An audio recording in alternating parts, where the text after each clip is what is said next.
Edwin Refill, A6 District Secretary Eloy Sani Labro. Would also like to acknowledge Architect Alberto Dumlao and the Secretary General Architect Rex Chuatak. Our esteemed chapter advisor, and chapter advisors, we have the from Charter President Architect Fabros, Architect Doni Sadia, the chapter advisor James Cochon, Architect Reggie Tan, Architect Ramon Angel, Architect Jesus Palingkod Jr., Architect Josephus Ganjongko Jr. Then we have our immediate past president, Architect Roger Pinaro. Representatives from the Philippine professional organizations, our chapter to greater heights, not just by strengthening our system, but building the chapter's prestige and upholding the highest professional standards in everything we do. Our goal is to make UAP Bahrain a beacon of excellence, a platform where Filipino professionals meet, connect, and grow. A chapter that, whenever mentioned in the Kingdom of Bahrain, instantly commands respect. As the premier organization of Filipino architects and talents.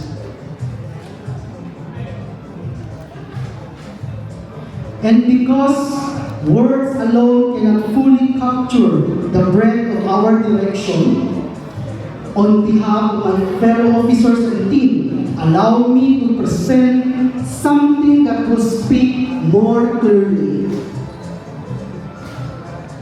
May we call our fellow officers at the sound system and controls.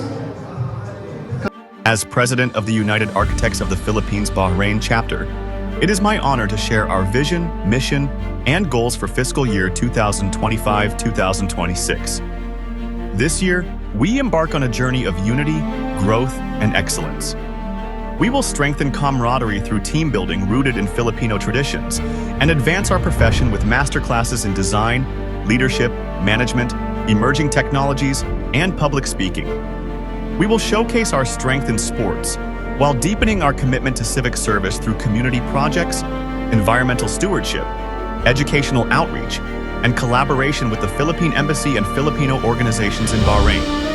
The highlight of our vision is the launch of our first Grand Awards Night, a landmark celebration that will honor excellence in architecture, engineering, and construction, spotlight innovation in heritage conservation, and recognize our members' achievements in service, leadership, health, fitness, socio-civic work, and athletics.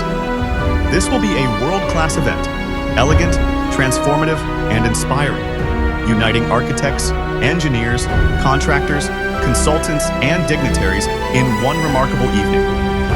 This vision is bold, this mission is clear, and this goal is shared. Together, we will not just build events, we will build legacies. We will not just create programs, we will create history. With passion in our hearts, purpose in our hands, and unity in our spirit, we will raise UAP Bahrain to new heights of excellence and make our mark for generations to come. What you have just seen is not only a plan. It is a commitment, a collective commitment. These are not just the undertakings of your chapter president or your executive officers or the director or the executive directors. These are undertakings that we, as one chapter, must carry forward.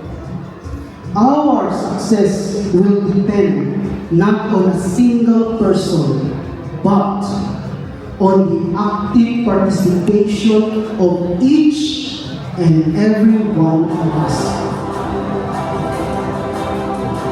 At this point, allow me to sincerely express my gratitude to my fellow officers, our executive officers, our executive directors, and our committee heads and members, all of whom have embraced the call of service with dedication and resolve.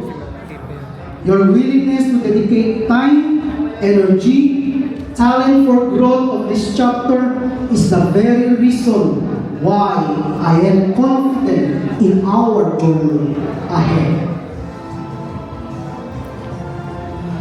Each of you, in your respective roles and responsibilities, is vital to the success of our chapter. Leadership is never the effort of one. It is the enthusiastic and proactive harmony of visionary initiatives by many. And tonight, I stand not alone, but with each of you by my side, ready to serve, to build, and to move our chapter forward. As your chapter president, I pledge that our leadership will be transparent, collegial, and accountable. We will be here to engage you in activities that will uplift our spirit of camaraderie. We will empower you to achieve your professional milestone, whether as a CRPP licensed architect in Bahrain or as a fellow of the UAP. In addition, we will also provide pathways for members to attain members emeritus status, gain basic training in public speaking chapter, at mabuhay ang mga Pilipino sa bansang Bahrain.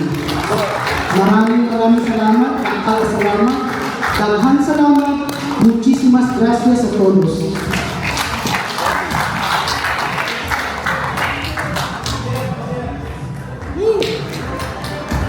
Thank you, Architect Roland Dayo, our chapter president. Congrats, press. Congrats, Congrats, press.